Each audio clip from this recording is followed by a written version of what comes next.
वालेकुम रहमतुल्लाहि व बरकातुहू। मेरा नाम पहले अमित था और अब मेरा नाम अब्दुल्ला है। इस्लाम से पहले की ज़िंदगी के बारे में हम बुतों की पूजा और जो है देवी देवताओं की पूजा बहुत ज़्यादा किया करते थे।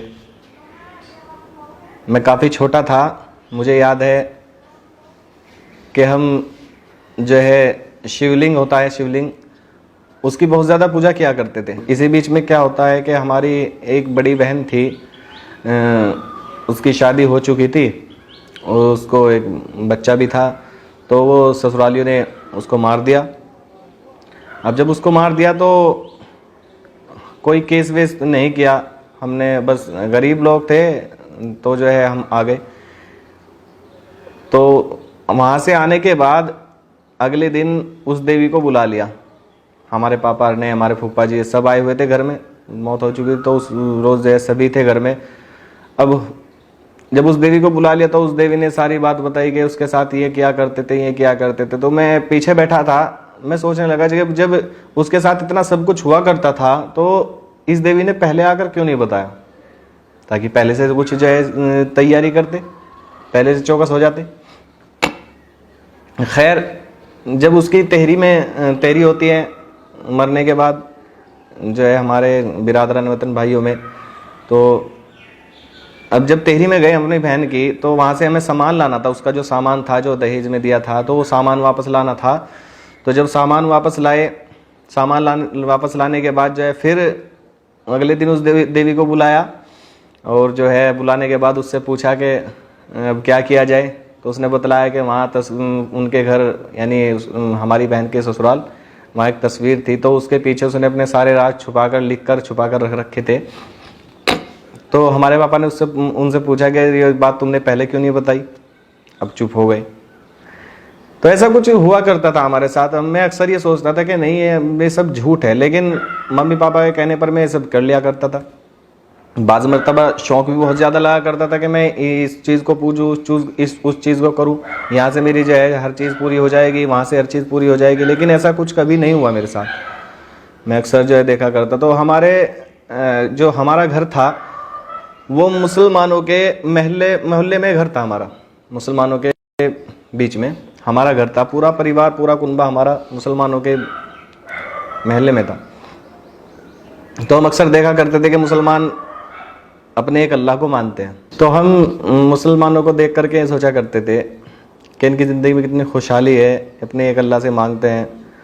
हम इतने सारे भगवानों को पूजते हैं लेकिन फिर भी हमारी ज़िंदगी में खुशहाली नहीं है। तो हमारे परिवार में ही, ताऊ चाचाओं में ही एक लड़ाई हुई और उस लड़ाई में बहुत ज़्यादा इतनी शिद्दत हो गई थी कि हमारे पापा, हमारी मम्मी, भाई बहन को, सबको हमारे ख़ानदान वालों ने बहुत मारा था। उसमें हमारी जो जान बचाई हमारी महल्ले के मुसलमानों ने बचाई। तो फिर फैसला हो गया। उसके बाद हम जो है वहाँ से घर बेच करके अपने जो है गोरे में चले गए। गांव के बाहर एक हमारा दादिलाई प्लाट था, उसमें हमने मकान बना लिया। वहाँ पर भी हमारे ताऊ चाचों ने लड़ाई की तो हमें वहाँ से भी जाना पड़ा।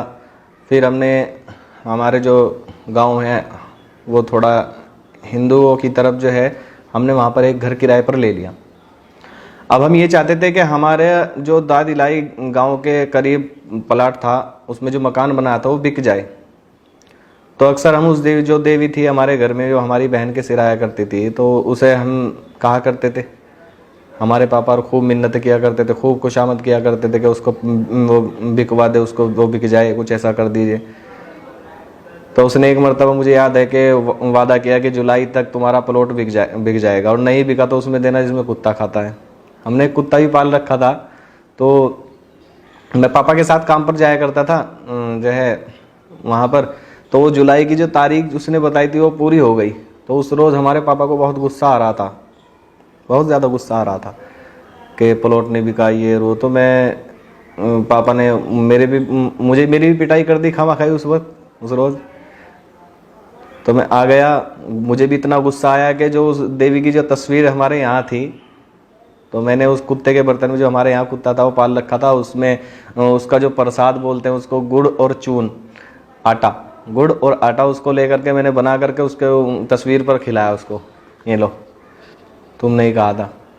तो हमारे घर वाले ये कहते थे कि इसके बारे में अगर कुछ गलत बोलोगे तो ये ऐसे कर देगी वैसे कर देगी, इतना गलत कर देगी तुम्हारे बारे में अगर इसके बारे में इसके खिलाफ चले। तो मैंने सोचा कि जब मैंने इसके कुत्ते का झूठा खिला दिया, इसकी तस्वीर पर चढ़ा दिया, इसकी तस्वीर को मैंने गिरा दिया, सब कुछ कर दिया, इसने मेरा अब तक कुछ भी नहीं किया है। तो उस वक्त जो है मुझे एहसास हुआ कि कुछ ना कुछ तो गलत ज़रूर हो रहा है हमारे साथ, हमें कुछ ना कुछ तो जो है ऐसा महसूस दे रहा था कि हमारे साथ कुछ ना कुछ गलत ज़रूर हो रहा है, जिसकी बिना पर ये सब निज़ाम चल रहा है। दिवाली आती थी हमारे घर में, हमारी बहन और हमारे भाई, हमारे पापा इतना बड़ा जो है तस्वीरों का दरबार सा लगा दिया करते थे, उसको पूजा करते थे। मैं पीछे बैठकर ये सोचा करता था कि जब ये खाते नहीं, इतना सारा प्रसाद, खील, पताशे, इमरती, रसगुल्ले वगैरह सब मिठाई आया करती थी, उनको चढ़ाया करते थे, तो वे खाते नहीं थे। हिंदू लोगों में जो है एक निज़ाम है कि जब उनके यहाँ भैंस या गायें बच्चा देती हैं तो ब्याती हैं, तो उसका जो दूध निकालते हैं उसको मक्खन बना लेते हैं, और उस मक्खन को जब तक नहीं खाते जब तक देवी देवताओं पर ना चढ़ा दें। एक मरतबा मैं स्कूल से आया, मुझे बहुत शिद्दत से भूख लग रही थी, मैंने रोटी रखी थी, सब्जी नहीं थी, मैंने देखा क्या किया जाए, तो मक्खन मिल गया मुझे। मैंने उस मक्खन को उठाया और रोटी पर रखकर खाने लगा। मेरी मम्मी आई और मुझे आकर खूब धमकाया कि तो तुम्हारे देवताओं के लिए था, फला था। तो मैंने मम्मी से कहा, याद है कि ये जो है अगर हम खा लेंगे तो देवताओं तक पहुंच जाएगा।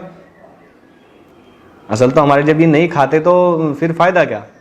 अक्सर जो है हम रात के टाइम दीवा जलाया करते थे उस अलमारी में, तो एक चूही आया करती थी, और वो चूही जो है उस दीवे से तेल की बाती को निकाल कर ले जाया करती थी, और वो कहाँ ले जाती थी उसका हमें आज तक पता भी नहीं। एक मरतबा बल्कि नुकसान ये उठाना पड़ा कि वो चूही उस दीवे की बत्ती को जो ले जा रही थी तो आग लग गई उससे। ऐसे सारे मामले देखने के बाद समझ में आया कि ये कुछ नहीं है, हम लोग अनजान थे, उस वक्त हमें पता नहीं था। और सबसे बड़ा जुर्म जो है हमारे मुसलमान भाइयों ने बहुत ज़्यादा जुर्म ये किया है कि हम तक ये बात नहीं पहुंचाई कि वाहिद सिर्फ एक अल्लाह है, अल्लाह एक ही ज़ात करने वाली है। अगर हमें ये पता हो, हमारे मुस्लिम भाई ये बतला देते तो हमारे साथ ऐसा कभी ना होता। तो हमने इतना जो है अपनी ज़िंदगी को इस तरह तकरीबन 15-17 साल की ज़िंदगी हमने ऐसी मुशरिकाना ज़िंदगी गुजारी, हम अनजान थे, हमें पता नहीं था। यहाँ जाना वहाँ जाना, तमाम मंदिरों पर कांवड़ लाना, ये करना वो करना। अगर एक मर्तबा जो है हमें कोई बतला दे कि ये रास्ता हक और सच है, कोई हमारा मुस्लिम भाई, तो शायद हम भी अपनी ज़िंदगी को पहले से बहुत ज़्यादा बेहतर बनाते। इतनी हमारी ये ज़िंदगी गुजरी 15 साल की, मेरी 17 साल की, उसमें मैं मानता हूँ कि मैंने जुर्म नहीं किया, बल्कि हमारे जो मुसलमान भाई हैं उन्होंने बहुत बड़ा जुर्म किया है हमारे साथ कि हमें हक बात और हक रास्ता नहीं दिखाया। ये सबसे बड़ा जुर्म हमारे मुस्लिम भाइयों ने हमारे साथ किया कि हमें जो है हक रास्ता नहीं दिखाया, अल्लाह की ज़ात से हमें जो है ताशना नहीं किया। एक मुसलमानों के मोहल्ले में था, तो मुसलमानों के मोहल्ले में अक्सर मस्जिदों में जुमेरात के रोज़ मगरिब के बाद नात और नजम पढ़ी जाती हैं, तो हमारे गांव में भी ऐसा हुआ करता था अक्सर। तो मुझे उससे थोड़ी मोहब्बत हो गई थी कि भाई ये बहुत अच्छी पढ़ते हैं, तो मैं भी गुनगुनाता रहता था काफ़ी। तो मैंने जो है पिछली वीडियो में बतलाया कि हमारे साथ एक घर खानदान में ही, कुनबे वालों में ही लड़ाई हुई थी, तो उसमें मुसलमानों ने हमारी जान बचाई थी। तो वो लड़ाई इतनी भयंकर थी कि हमारे बल्कि पापा की ज़्यादा जो है पसली टूट गई थी उसमें, और भाई बहनों के भी बहुत ज़्यादा चोट आई थी। तो मुसलमानों ने हमारी जान बचाई। उसमें जो है हमारे पापा ने ऐलान कर दिया था कि हम सब मुसलमान बने क्योंकि हमारी जान मुसलमानों ने बचाई है। लेकिन वो कि लड़ाई का वक्त था, तो उस वक्त मुसलमानों ने मना कर दिया था। अब फैसला जो हुआ था उस लड़ाई का वो मुसलमानों के ज़रिए से ही हुआ था हमारे हक़ में। तो इससे मुझे और ज़्यादा मोहब्बत होगी कि मुसलमान कितने अच्छे हैं कि हक़ की लड़ाई लड़ते हैं, हक़ के साथ रहते हैं। तो अब जो है वहाँ से हम वो घर बेच करके दूसरी जगह चले गए थे चूँकि।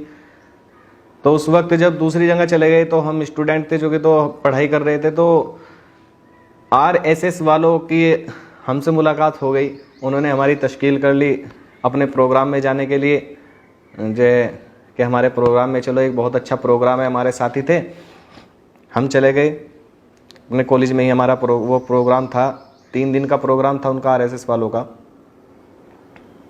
तो हमने वो अटेंड किया, तो उसमें खाने वगैरह का भी निज़ाम था। तो पहले दिन तो उन्होंने जो है बहुत अच्छी अच्छी बातें बतलाई उसमें, जो है गुनाह के छोड़ने पर, जितने जो है गाने गाना, शराब, जिना, ये वो सारों की बुराई करके उन्होंने कहा कि इन्हें छोड़ना चाहिए, ये सब गलत है।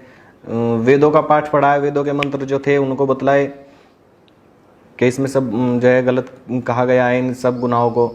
फिर दूसरे दिन जो उन्होंने सबक पढ़ाया, जो बात की, वो अपनी मुस्तकबिल के बारे में उन्होंने बतलाया कि हमें मुस्तकबिल कैसे गुजारना चाहिए, किस तरह वेदों ने, पुराणों ने हुक्म दिया है कि किस तरह अपनी ज़िंदगी गुजारना चाहिए। और तीसरे दिन जो उनका जो प्रोग्राम था वो, उसमें उन्होंने ऐसा भड़का दिया था हमें, इतिहास, जो गलत इतिहास लिख रखा है उसको पढ़ा करके औरंगजेब रहमतुल्लाह अलैह और दीगर औलिया अल्लाह के बारे में उन्होंने बतलाया कि ऐसे ऐसे इन्होंने हिंदुओं पर जुल्म किया, मंदिरों पर जुल्म किया। इससे हमारे अंदर भी इतना जोश पैदा हो गया कि हम भी इस्लाम के खिलाफ और मुसलमानों के खिलाफ भड़क गए। क्या तो हमें मुनासबत थी, और लेकिन उनके भड़काने से जाहिर है कि जब वे ऐसी बात बतलाएंगे तो उस वक्त हिंदू मज़हब में थे तो भड़क गए। और इस्लाम के खिलाफ और मुसलमानों के खिलाफ हमने भी, अक्षत्रिय 4 शोबे होते हैं उनके यहाँ पे, खिदमत गुजारी का, एक जो है गुरुकुल का, वेदों के पढ़ाने का, और एक क्षत्रिय का, 3 शोबे होते हैं। तो 3 शोबों में हमने अक्षत्रिय, जिसको बोलते हैं मुजाहिद, उसमें हमने अपना नाम लिखवा लिया।